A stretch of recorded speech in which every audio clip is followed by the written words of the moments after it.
Hi, everyone. Welcome to the CIA Columbia Law School event on Women in International Arbitration. We're so glad to have you guys on board today with us with a matter that deeply touches our heart because not only we're going to talk about diversity and how women can thrive in international arbitration, we are really keen to the tips our speakers have to us, and we are really glad that they could join us.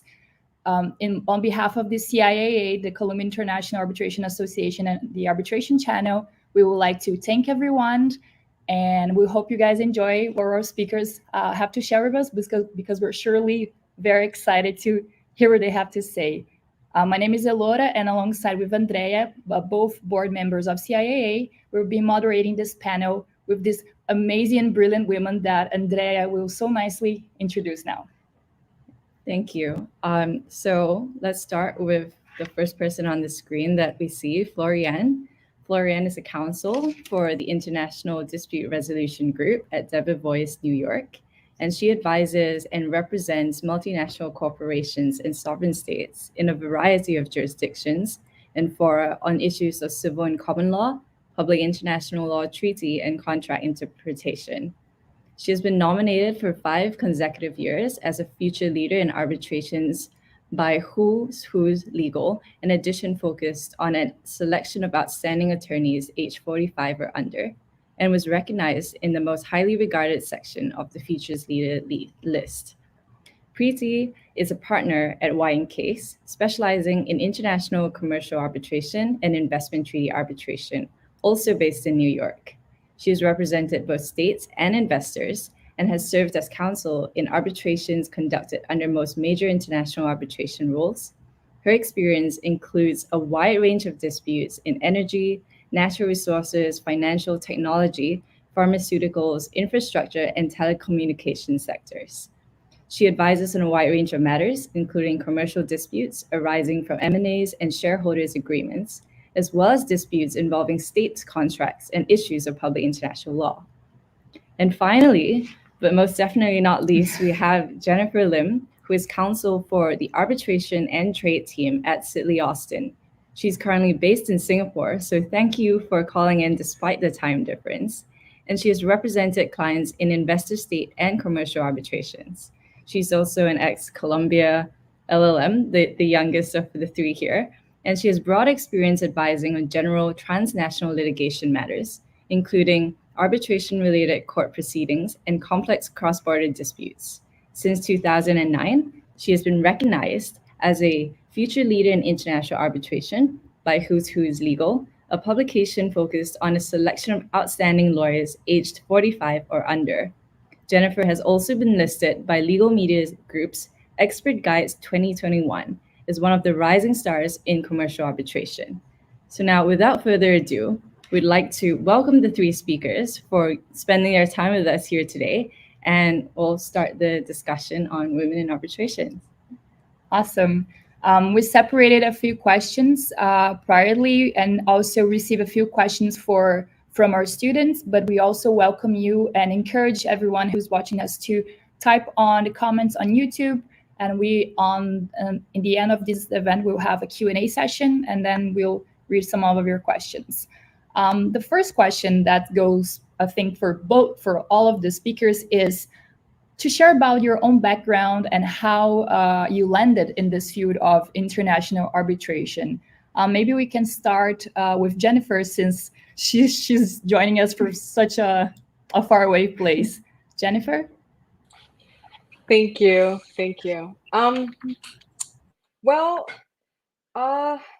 I think I was interested in the study of international law pretty much right from the beginning. That's why I went to study law, and through that, in pursuing that interest, I did the Jessup International Law moot court competition. And I think in the first year that I did it, there was an element relating to a bilateral investment treaty. And I didn't know what a BIT was. I was like, what is this strange thing?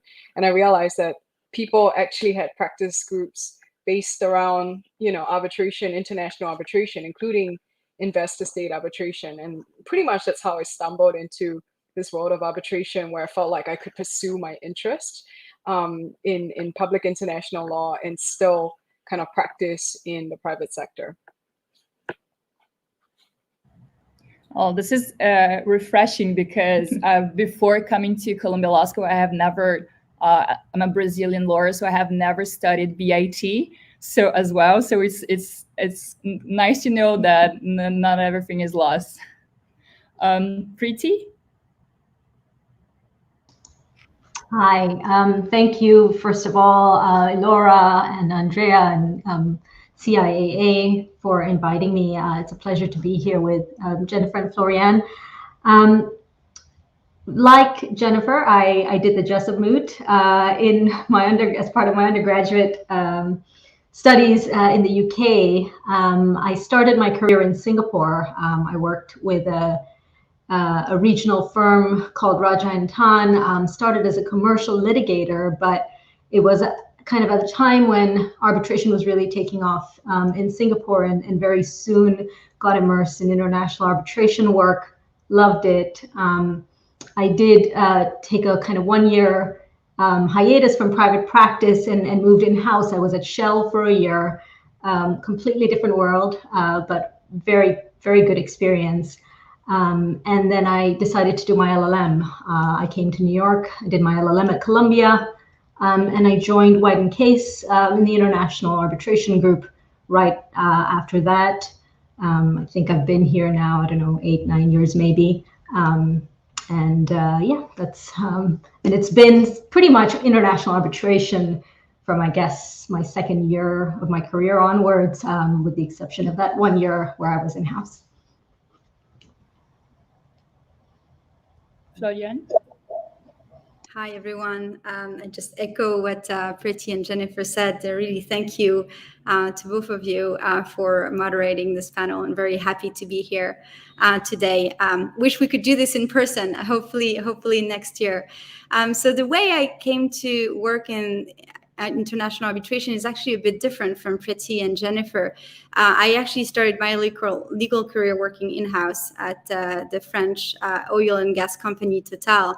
And at the time, the company was involved in a number of international arbitrations, both commercial, but also investment arbitration. And that's how I got to sort of be exposed to the world of international arbitration, was very interested. And I actually went back to law school after that and did a master at Paris 2 in dispute resolution and arbitration before joining Sherman and Sterling, where I did in Paris, where I only worked on arbitration cases for a while.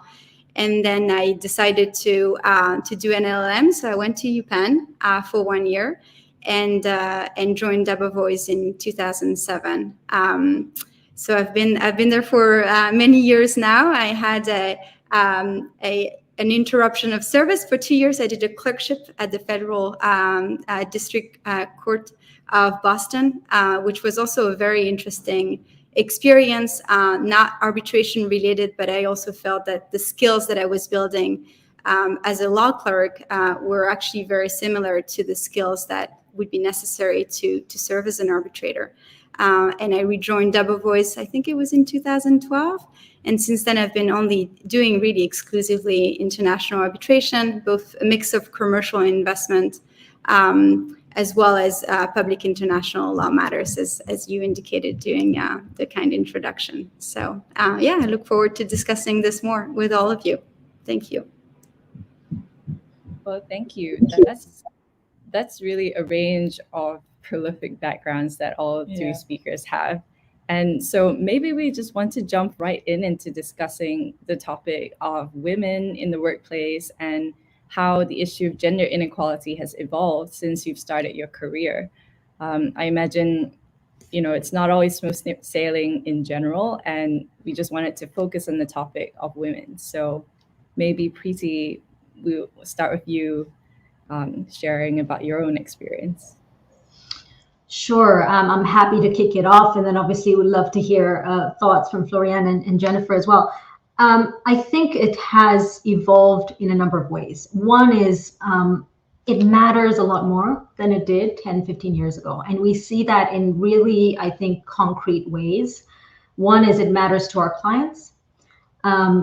And there are a number of examples, but we have clients like Facebook who are demanding that women and ethnic minorities account for at least 50% of the teams that work on their matters. We have companies like Novartis that are withholding a portion of their fees, of law firm fees, unless the firm is able to meet commitments of providing at least 30% of billable associate time, 20% of partner time on their matters. And so I think this is where I see, an opportunity for really concrete change, because, if it's client driven, then the law firms are going to follow. And I see that in my firm and in other firms as well. I mean, that pressure, I think, is filtering through to the level where firms, big law firms, are looking at diversity as a metric when they're considering promotions to partnership, right? Which I don't think was the case some 10, 15 years ago. So I think and there are good reasons for that, right? There's now a ton of research that has established time and again that companies that are diverse outperform their peers on profitability, on metrics that, hard metrics that matter. I'm seeing clients demanding more diverse arbitrators. I was just on a panel earlier today as part of New York Arbitration Week, and one of our panelists was James Cowan, who is at Shell, AGC at Shell, and he's voiced the view that Shell sees this as an opportunity to demand more diverse slates, and for someone who is on the client side to say that, I think it shows just how far we've come. So, it matters to clients, it matters to firms, and we're seeing it in concrete ways. I think our entire approach to diversity issues has evolved as well. So whereas 10, 15 years ago, the conversation and the dialogue was about how women could achieve success in the workplace if they worked hard enough, if they were willing to assert themselves, that whole lean-in approach. And now there's more of a recognition that the burden of achieving equality cannot just fall solely on women. We need widespread change at a society level to have meaningful change. And I think we're starting to see that recognition, and you're seeing that in the initiatives that firms have in place, things like unconscious bias training, inclusive leadership training for partners and leaders. And then another way in which I see the evolution is that the scope of the conversation has broadened. It's no longer just about gender, right? It's now we're having dialogues about inclusion of all historically marginalized groups, racial and ethnic minorities, LGBTQ, people with disabilities. And so I think those are some ways in which the dialogue has evolved. Thank you. That is amazing insight, especially to know that the pressure is also coming not just from within the firms, but also clients that firms service. I wonder if Floriane, you also share similar experiences, both from within your firm and also when working with clients. Yeah, I do actually. I think, the situation has improved tremendously over the years, at least that I have been practicing, both within the law firm environment and I guess awareness from clients about, the need to change to improve the situation. And I echo what Preeti said. I do have a number of clients, some of them that you cited as well, Preeti, who are really very keen on driving changes and making sure that it actually happens. Unfortunately, I think there's still a lot of work that needs to be done. I feel fortunate that I am at a firm, at Debevoise, where I think we actually have more female practitioners in our group than males. And that really applies to all levels of seniority, both at the junior, senior, and also at the partner level. We have a lot of women, so that's great. But I'm not sure that's true of every firm. And then when it comes to clients, as I said, I do have clients who actually demand when you present a list of arbitrator candidates, they say, you need to have at least a number of female practitioners, female arbitrator candidates, but also, more generally, also more diverse arbitrator candidates. But that's not true of every client. And I think as lawyers, we also have a duty to really try to encourage, more clients to actually, realize that there is just still this really great inequality, I think, when you look at arbitrator appointments in particular, and really making sure that when you actually present a list of arbitrators, you make sure to include diverse candidates as well, whether it's a request from the client in the first place or not.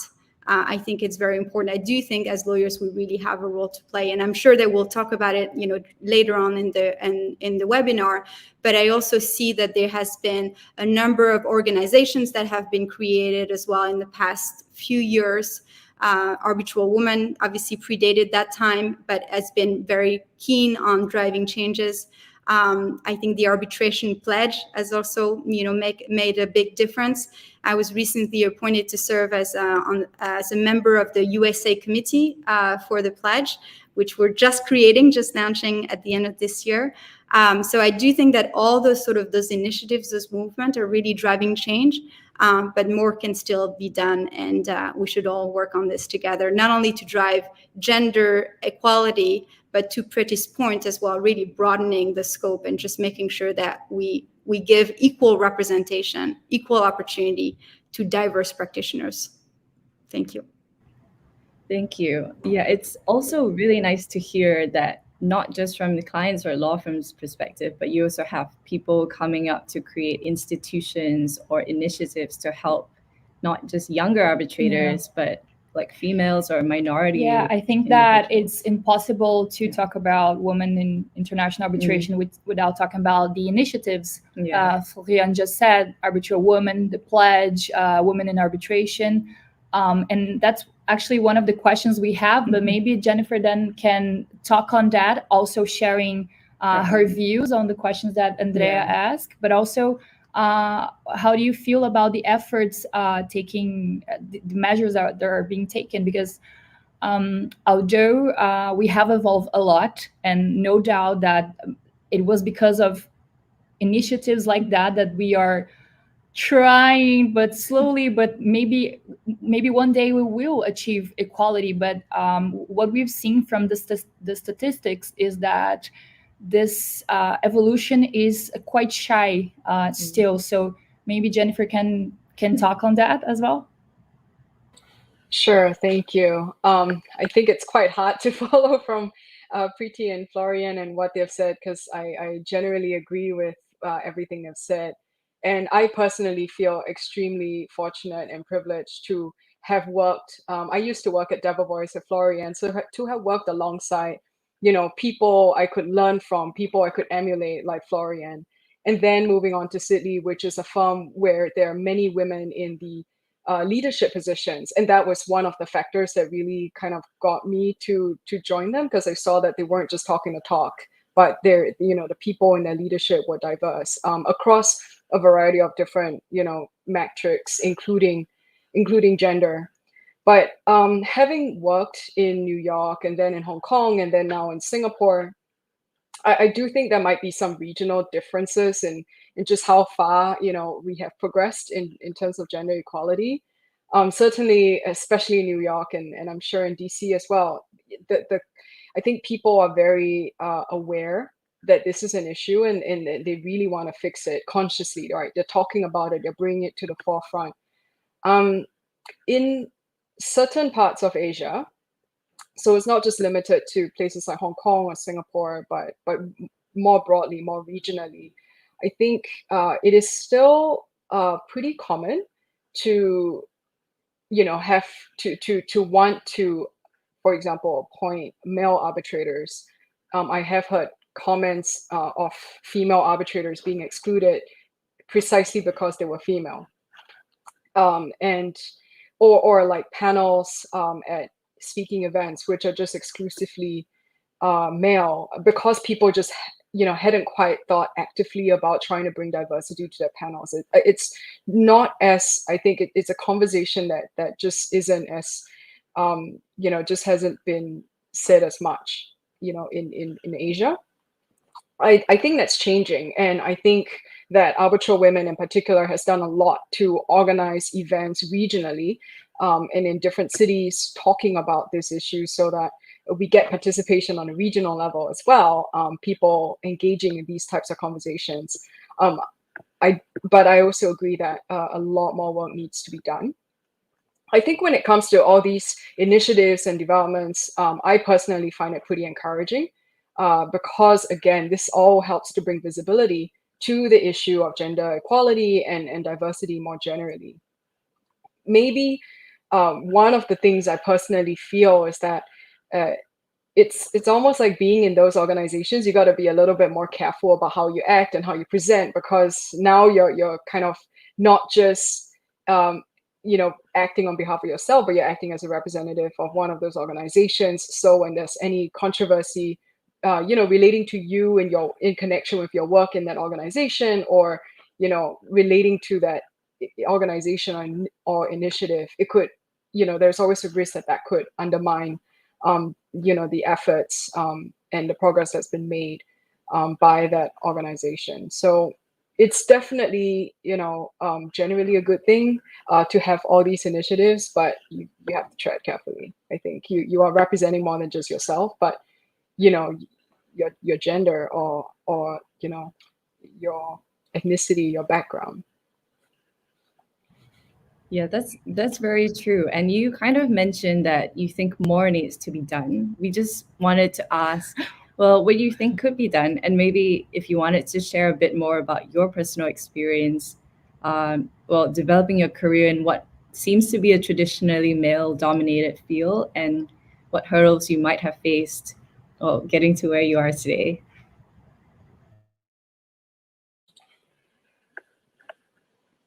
Again, like from personal experience, I've been pretty spoiled because I've chosen to work at places that really care about gender diversity. So it's probably, one way in which top firms can attract female talent, right? By creating that environment for people to join. And that doesn't mean that, if you can't make it in a certain place, just leave. I think there needs to be, broader sort of public awareness and pressure, so that whether that's client driven or firm driven, for firms to want to retain female talent. And for that, I mean, one initiative that I thought was pretty helpful is the publication of the statistics on how many women have been appointed as arbitrators, because the people talk about that. People comment on that and they go, well, this particular arbitration center isn't doing as good of a job, or they aren't publishing certain statistics. Why is that the case? I think when there's scrutiny like this, it puts pressure on organizations to basically appoint more diverse candidates. Likewise, for law firms, I think, bringing in not just women, I suppose, to talk about gender equality, but also to get men, to get people who are currently in positions of power, to get them to participate in these kinds of conversations, because oftentimes they're not consciously misogynistic. It could be a question of unconscious bias, and it's no longer unconscious when you bring it out into the open and you talk about it. And so things can be done, when you raise that kind of awareness. I found it pretty helpful personally, instead of trying to fight it myself, to have to have men participate in conversations like this, and to organize similar panels, but ask to have other women speak in that. It's again not so much about just helping yourself, right? But when you help to support other women, and women are helping to support one another, and you're getting men to also participate in these conversations, that's how we make broader change beyond personal advancement. Yeah, I think that's really interesting, because 2 points that were mentioned. Sometimes that both of the three of you are so proud of your firms, and that give us some comfort, because sometimes, as you would mention, the law firm can say, "Oh, I signed the pledge," but then when you enter in international arbitration practitioners, men, you don't see yourself. And as a woman, this is my personal view, just a disclosure. it's hard to you see yourself in the finish line in a law firm and in a leading position when you look at the status quo, at the picture on how it is today, and you don't see female senior associates or partners. So, and another thing that Jennifer mentioned, the statistics, because one may think, no, now we we have those initiatives and ArbitralWomen, and now things are going to change. But then this beautiful job made by the arbitral institutions show that wait, let's not we have to do more. We have to do more. We're getting there, but as you mentioned, Jennifer, sometimes it's cultural. It depends on the place. The tendency to appoint only male, it's bigger than other places. And then we have to. It's sometimes, and as Floriane said, sometimes is the job of the lawyer also give women names to the clients. Now we have to indicate and here are some names and introduce women in those names, and that's really a job that us lawyers have to do it. Now we have a question to Preeti, which is picking up on what we were talking about with Jennifer. It's what inclusive efforts that you have observed that are most effective in promoting less attrition rate for women lawyers in big law firms? Thanks, Elora. I want to just before I answer that question directly, I think I want to pick up on a point. I think that Jennifer raised. This idea of the moral imperative and how we're not seeing real change. I think what we're seeing more of now is that it's not just a moral imperative, but it's a business imperative. And that's why I feel like we're starting to see concrete changes. It's a business imperative because it matters to our clients, as I mentioned. And it's a business imperative because we are losing talent if we don't address the retention of women. And so there's a war on talent out there. And, all the big firms are have to do what they can to maintain top talent. And that includes women and that includes minorities. In terms of what efforts I've seen that have been most effective in promoting a lower attrition rate, I think there are a number of things from my own experience and from talking to my colleagues. A flexible work schedule is important. I think that we've come a long way from the days when FaceTime was required, right? And that's been the case for a while. I think COVID certainly helped it by showing everybody how effectively we can all work remotely. And it's important because, women, obviously, they're at the peak of their careers at a time when often they have young kids at home, like myself. And so, that flexibility is really important. Having women, firms have in place policies that allow women to stay on the partner track while working, say, at 50% or 60% for a certain time if they feel they need it. I think that's really important as well. Not everybody, it's not something that everybody's going to take advantage of, but some people may, for various circumstances in their personal life, feel that they need it, and that's really important to have. And I've seen, people who have made partner on that track at 60%. Enhanced paid parental leave, right? That's another one, and it needs to be not just women but men having sort of. I just came out of a 6-month maternity leave. I have a 6-month-old now at home, and having that time is so important to be able to then come back and be ready to kind of move into that fast-paced environment again. What I've seen in my firm that I benefited from, that I see others benefiting from, is we have an 18-month pairing of women on potential track for partnership with partner sponsors. And the idea is that the partner sponsor is someone you have worked with, as an associate, someone who cares about your development, and someone who will support you on your career trajectory. And the results show that in 2019, in our firm, about 70% of sponsored women were made partner or placed on a definite partner track. And that's really important. I think that sponsorship is something that isn't given enough focus. You know, we all talk a lot about mentorship, but really we want to focus on sponsorship. And there is a difference. A mentor is someone who provides you with guidance and advice, but a sponsor is someone who is in a position to open doors for you. You know, to introduce you to the next partner, to call up the person in a different office and say, I've worked with this senior associate, she is excellent. You know, if you have an opportunity, I think it'd be great for you to get some exposure to her, and vice versa. That's what we need more of. I think it happens organically. I've, you know, obviously benefited from it in my own firm, but to have this as a formalized initiative within firms, I think it is really important. I've seen that kind of make an impact in my career and in others. Somebody else mentioned this earlier, having women in senior positions as mentors. I think, you know, senior arbitration practitioners who have had kids, who have succeeded, and to be able to bounce things off them and to have that role modeling, I think is really important to younger practitioners.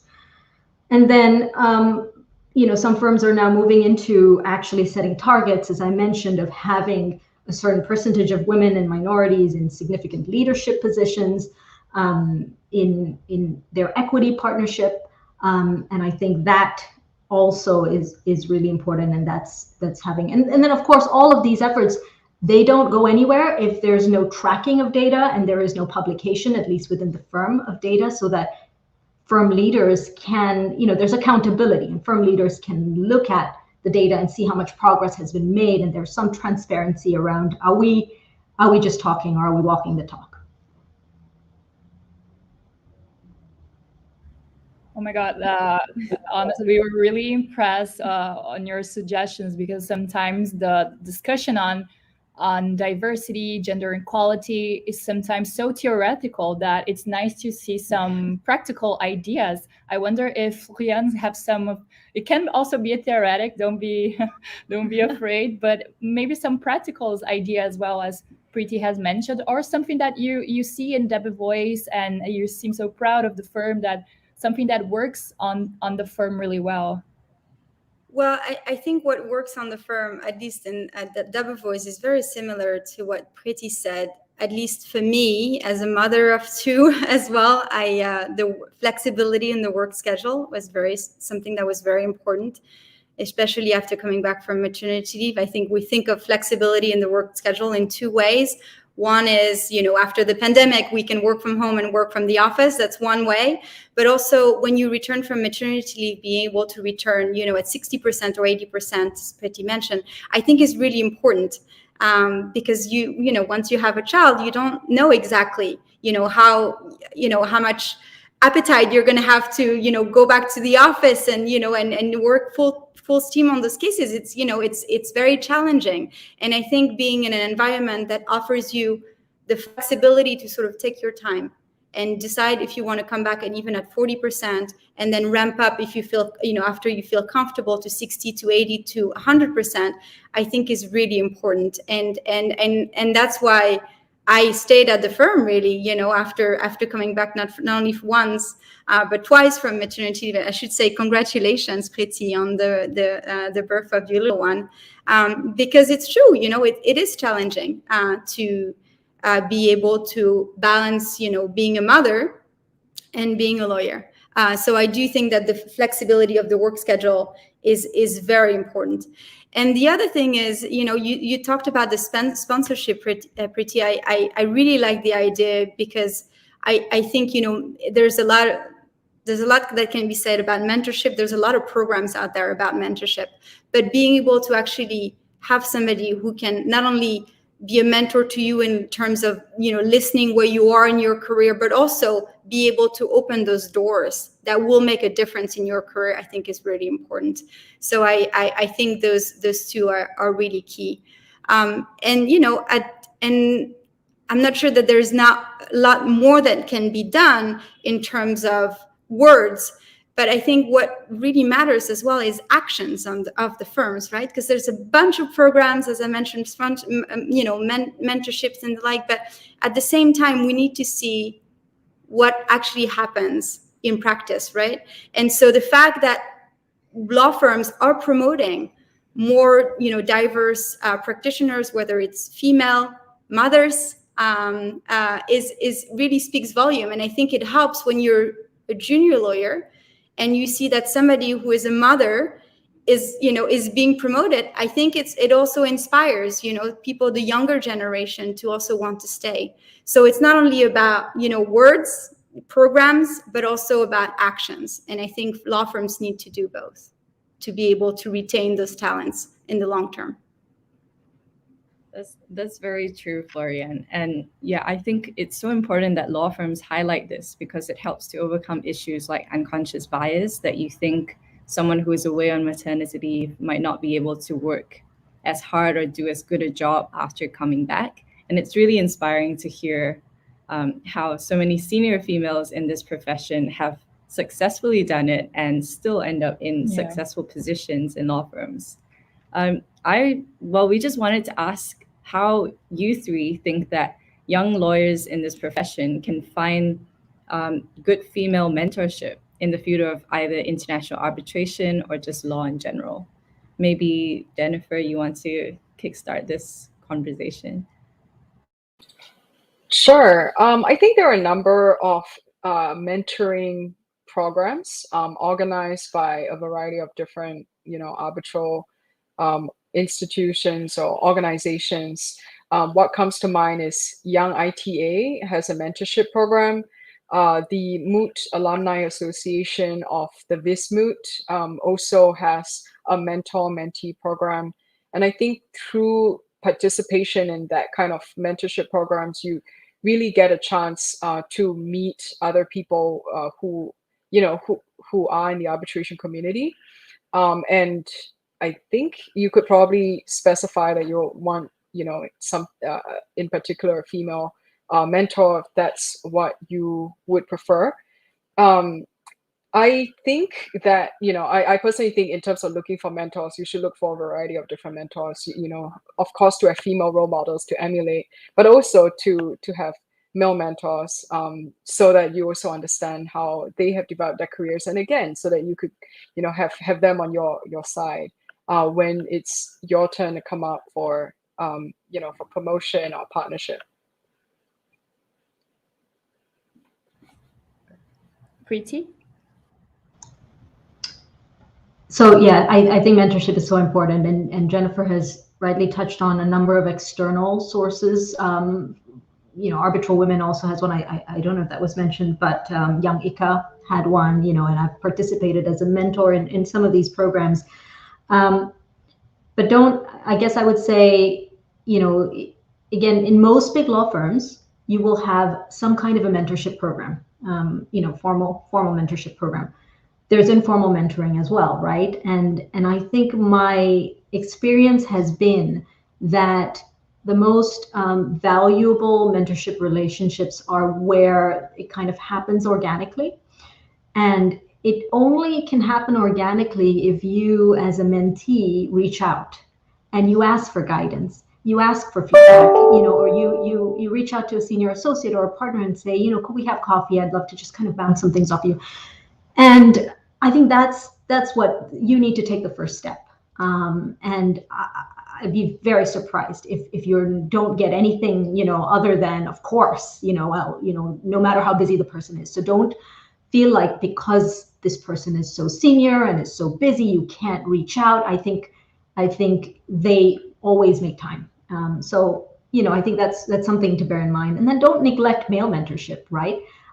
You can get such great advice from a male partner who has kind of also seen a lot and been through a lot and would I'm sure love to support you. I think if you don't have a mentor, start a mentoring program at your institution. And so I think that's another opportunity. Floriane? I mean, not much to add. I think the four sort of mentorship programs that I was thinking about really have already been mentioned. I think ArbitralWomen is really doing a terrific job at this. especially for women, of course. So I think I would encourage all of you to look it up. It's very easy. You have access to it directly from the website. I think, it's about being proactive, more generally speaking. I think creating those opportunities to get the advice that will allow you to progress in your career, whether it's through mentorship from an institution, mentorship from the people you work with directly, or somebody who is, more generally involved in your practice group is important along the way. Nothing more to add to that. I think knocking on that door is important. So taking that first step, I think, as Preeti said, is key. Don't be shy. The door will always be open. I'm sure there will always be opportunities to seek advice from more senior lawyers. Yeah, it's good that you mentioned quite some mentoring programs that I'm sure everyone it's quite aware of ArbitralWomen, but Yangika was mentioned, even the Moot Alumni Association, which is also provides mentoring. And what you said, that be proactive, right? We have to go for it and seek this kind of guidance. And also one interesting point that was raised is about male mentorship. I had two great mentors men mentors in my career, in law firms and in law school, and it's great. You don't have to. It was great, and as it was mentioned, I think by Preeti in the beginning of our talk, that the more diverse, the better outcome you have. So you have insights having insights of a woman, having insights of a man. There are different perspectives. So it's awesome to be able to have this different perspectives from different people, especially for us young lawyers trying to build a career. This is so important, and so many advices, great advices. So the last note we have here before Q&A. I think if you want to add on what was just said, is final advice for young lawyers in international arbitration in general, not just women target, but young lawyers. Yes, I have to open the floor to someone. Jennifer, maybe you? I think be adaptable. You may have heard just from our various career paths that there isn't exactly always a straight path to success in arbitration. It can be meandering, there can be other opportunities. So yeah, in this kind of uncertain world, just keep your mind open and be adaptable. Preeti?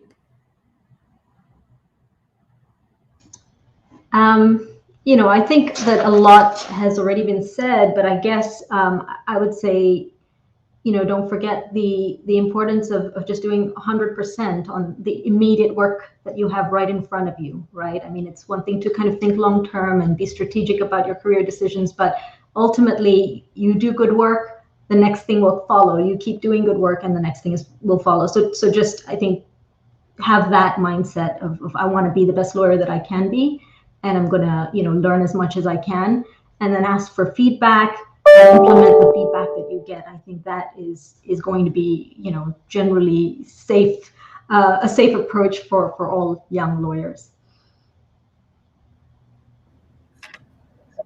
I assume I'm next.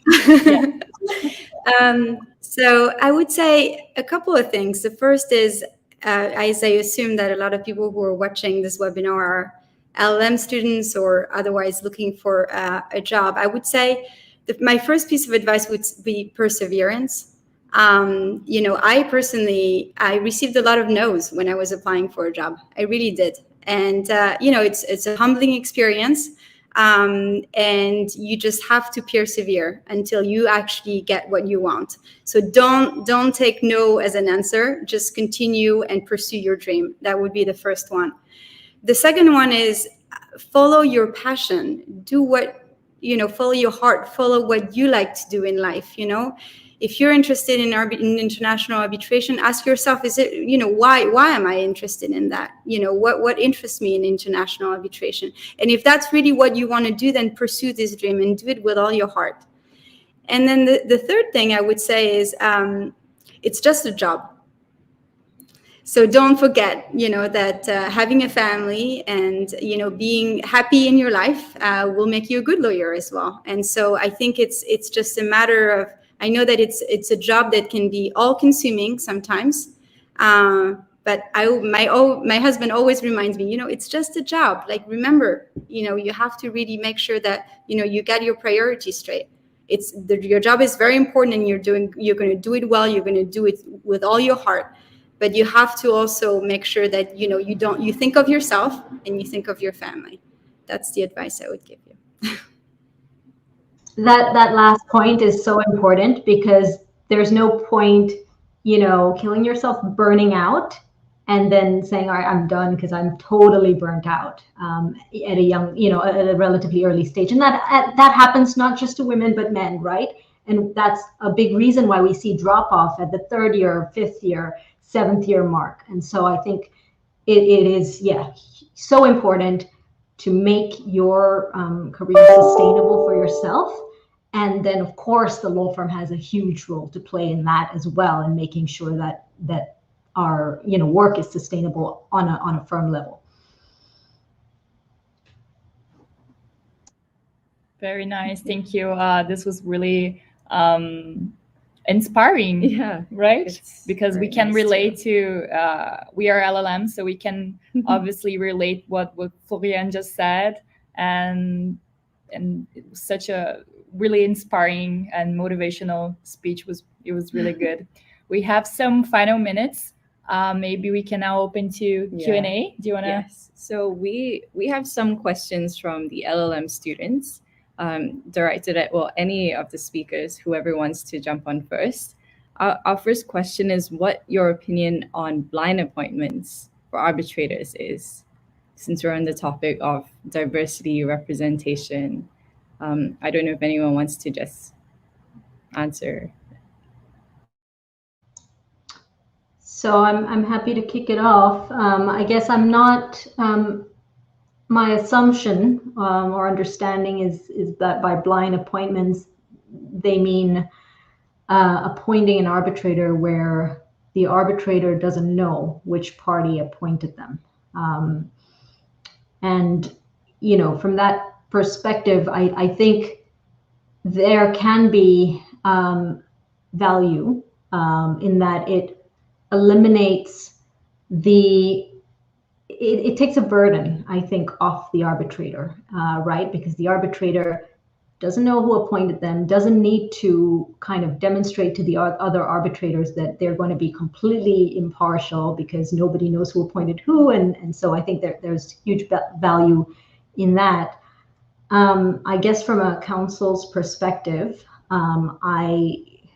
clients often feel like that appointing the arbitrator is such an important decision, and one of the roles that's commonly accepted of a party appointed arbitrator is that is to make sure that the arguments that are made by the party that appointed them are heard, right? I mean, for sure they have to do this for both sides, but I think also taking on that responsibility of making sure that the panel understands and hears those arguments. And so if you don't even know who appointed you, I guess you don't sort of play that role. But from a client standpoint, and from the standpoint of counsel who advise clients on appointing an arbitrator, I would be hesitant about that. I think when clients appoint an arbitrator, they generally want the arbitrator to be absolutely impartial, absolutely independent, but also to play that role of making sure that those are the arguments that they advance have been heard, have been understood.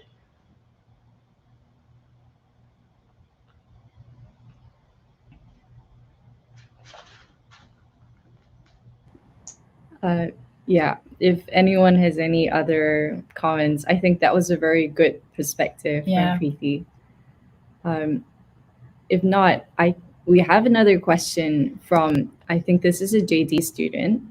He or she just wanted to know what you thought the main difference between your work in international arbitration and those of, say, litigation or dispute attorneys, presumably in America, how it differs and how it's similar. Maybe we can start with Jennifer, who graduated as a JD student and then has since moved on practicing from New York to Hong Kong and Singapore. Thank you. I think when it comes to arbitration, there's a lot more flexibility in the procedure, and the parties also have a lot more control over the process, right? Appointing arbitrators, or a choice of arbitral institution, and therefore the choice of rules, and even whether or not they even the shaping of the procedure, the timetable, and how things should be submitted and by when. It actually wasn't until I moved to Hong Kong that I found out there actually are two ways of presenting submissions. And in New York and in the US, it's very common to have something called the memorial approach, where you kind of present your submissions with all your evidence, all your witness and expert evidence. But in the UK and countries that still generally follow like the English legal system, many people prefer the pleadings approach, where you set out your statements, your pleadings essentially, and then you exchange that first before you go on to the witness and expert evidence. So there's definitely a lot of variety that can occur in the arbitration procedure. Of course, one that's often cited is that for U.S. court litigation, and of course it also depends on whether it's state and federal, and which court in particular. There's also the extent and scope of discovery. And it's true, U.S. style discovery is a lot broader than international arbitration in just about any case I've ever done. Irrespective of the seat or the parties or the governing law, U.S. style discovery is still broader. Because I think at least in international arbitration, most of them now use the IBA rules as at least guidance. And so the document request sort of circumscribed by, the need to specify either a document or category of documents and the standards of relevance to the case and materiality to the outcome.